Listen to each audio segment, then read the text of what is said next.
Olá, eu sou Jorge de Assis e hoje nós vamos tratar de um assunto extremamente interessante, que é a possibilidade do médico militar poder ser processado na justiça militar pelo crime de abandono de posto, que é um crime contra o serviço ou dever militar.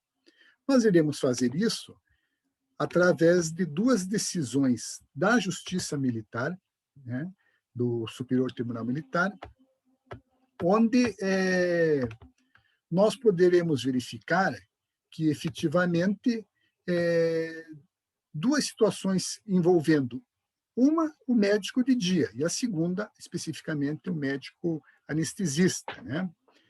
O crime de abandono de posto ele está previsto no artigo 195 do Código Penal Militar. Né? Então, o militar ele abandona o posto ou lugar de serviço, aí, no caso, o posto é mais restrito, como o posto da sentinela, local de serviço, a unidade, por exemplo, né? Ou hospital, ou o próprio serviço que ele estava escalado antes de terminar. Em princípio, nós podemos dizer que esses bens e serviços que estão tutelados pela norma são aqueles essenciais, né, e que estão relacionados diretamente com a missão constitucional das forças militares. Entretanto, há que se lembrar que para a exata consecução da atividade constitucional de cada uma das forças militares, existe sempre uma atividade meio. E a atividade de saúde é, essencialmente, uma atividade que é indispensável para os membros das organizações militares. Então, nós temos no primeiro caso a posição do STM, do Superior Tribunal Militar, de duas formas. A primeira, de um médico que abandona o serviço de segundo auxiliar do médico de dia ao Hospital Aeronáutico. Né? Abandonou antes do término. Estava escalado como segundo auxiliar. E no segundo caso, um médico que abandona a sala de cirurgia também de um outro hospital aeronáutico para o qual ele foi escalado. Ele estava, então, atuando como anestesista e se ausentou da sala de cirurgia antes do término da cirurgia. O paciente necessitou receber um complemento da anestesia, ele não estava lá, tiveram que fazer toda uma correria aí para poder conseguir um novo anestesista, e ele acabou sendo denunciado pelo abandono do posto. Bom, então nós vamos ver que o médico, na realidade, o médico militar, ele tem responsabilidade administrativa, ética profissional e, eventualmente, penal. Temos uma lei específica, que é a Lei 6681, de 79, ela dispõe sobre a inscrição nos respectivos conselhos regionais de médicos, cirurgiões, dentistas e também farmacêuticos que sejam militares. Né? E essa lei, no seu artigo 5º, ela diz o seguinte: havendo uma falta no exercício da atividade técnico-profissional por estes médicos, cirurgiões, dentistas ou farmacêuticos militares, esta apuração disciplinar ela deve ser feita pela própria Força Armada. Né? Então, esses médicos, dentistas e farmacêuticos veterinários não se encontram sujeitos à ação disciplinar do Conselho Regional. Ora, por outro lado, o parágrafo único ressalva que se essa falta, né, ético-profissional ela decorrer fora do ambiente militar, né, no escritório, no consultório particular ou no hospital particular, então caberá ao respectivo Conselho Regional a apuração. E que essa condição ela perdura enquanto o médico estiver ligado à força. Se ele deixar de ser militar, então o Conselho Regional de Medicina, Farmácia ou Odontologia é quem fará toda essa devida apuração, né, ético-profissional. Voltando, então, agora para o primeiro caso do médico que abandonou o serviço de segundo auxiliar do médico de dia, nós vamos ver que esse serviço médico de dia ele está previsto, né? Como nós falamos aqui que o fato ocorreu na aeronáutica, o regulamento interno dos serviços da aeronáutica, o RISAER, ele prevê no artigo 53 que o médico de dia é o oficial responsável pela coordenação e execução da assistência médica de emergência afeta a organização militar. Percebo, então, que a função do médico de dia é extremamente importante. Né? E no artigo seguinte, no 55, nós temos ali as atribuições deste médico de dia. E poderíamos destacar aqui já de início a do inciso primeiro, ele estar permanentemente em condições de agir com presteza no momento e no local onde for necessário. Okay?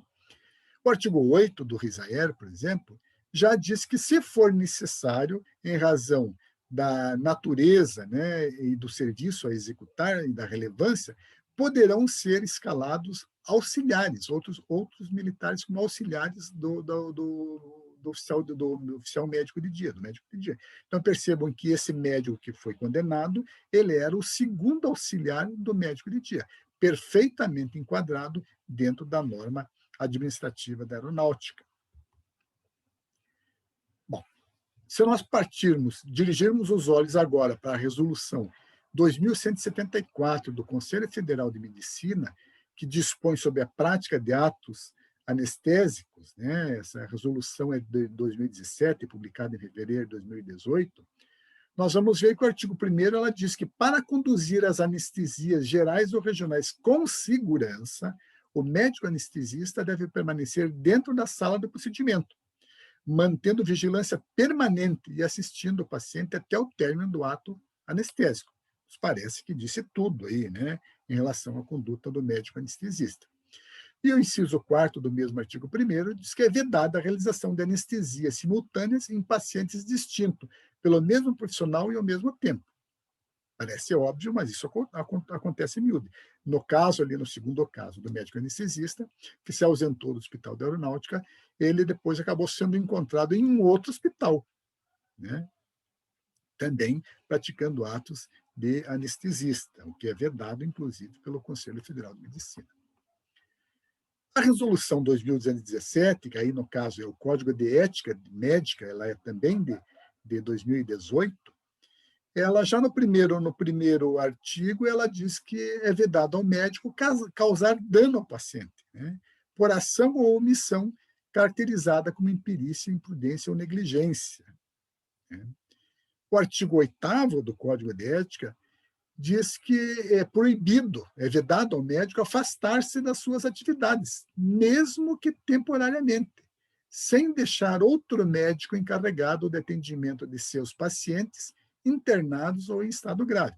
No caso do médico anestesista, nós estamos falando de uma cirurgia, né, em que ele estava atuando na cirurgia. Então, o próprio Código de Ética Médica já veda nesse sentido.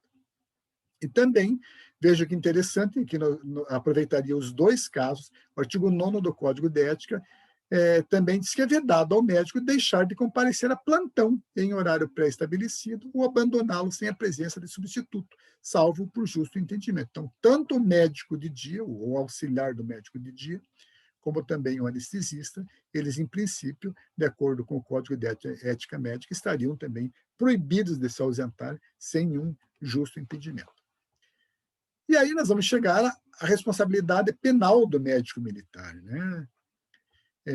E a primeira conclusão que nós chegamos é que tanto o médico que abandona o serviço de auxiliar do médico de dia, como aquele que abandona o procedimento cirúrgico em andamento, sem que houvesse sido substituído por outro profissional, cometem o crime de abandono de posto previsto no Código Penal Militar, no artigo 195. Então, para os dois, o enquadramento se apresenta como perfeitamente justificável.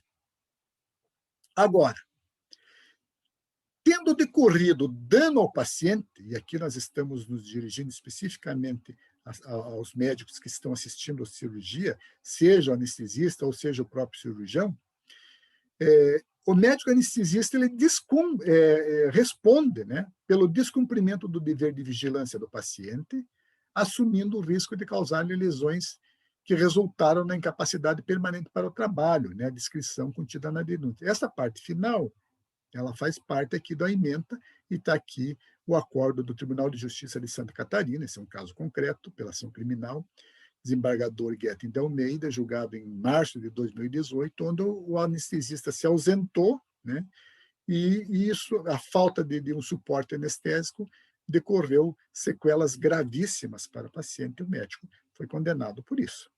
Né. No site do Ministério Público do Rio de Janeiro, encontrei também notícia de denúncia de médico, cirurgião e médico anestesista que se ausentaram da sala, e o paciente veio, inclusive, a falecer. Então, nesse caso, havendo dano ao paciente pela conduta aí dos profissionais de saúde, eles respondem. E por quê? Isso porque em direito penal, né, todo aquele que concorre para o resultado, de alguma forma, responde na medida da sua culpabilidade. Então, isso vai ser depois analisado, né, é o concurso de agentes, de uma forma ou de outra, vai ser analisada a participação de cada um no final do evento danoso e a sua responsabilidade será afixada, né, será afixada na sentença, se porventura forem condenados. Agora, independente da ocorrência efetiva do evento danoso ao paciente, né, vamos supor, como no caso desse segundo processo, do anestesista, não houve um evento danoso. Por quê? Porque foi possível, né, inclusive devido ao fator sorte e ao empenho dos demais profissionais de saúde do Hospital Aeronáutico, conseguir um outro anestesista para dar o suporte anestésico necessário. Então, não houve um dano ao paciente. Mas, independente de dano, o médico anestesista que viola, que abandona a sala de cirurgia, ele viola o Código de Ética de Medicina e também as normas específicas de aplicação da anestesia. Então, caros amigos, exatamente são essas pequenas considerações que nós gostaríamos de fazer com vocês, que são próprias do direito militar, que é um direito ainda, já não diria pouco conhecido, né? Mas não tão conhecido quanto as leis do direito penal comum, esperando, então, oportunamente, vir a discutir com vocês um novo assunto que for importante desse direito castrense. Um abraço a todos e até a próxima oportunidade.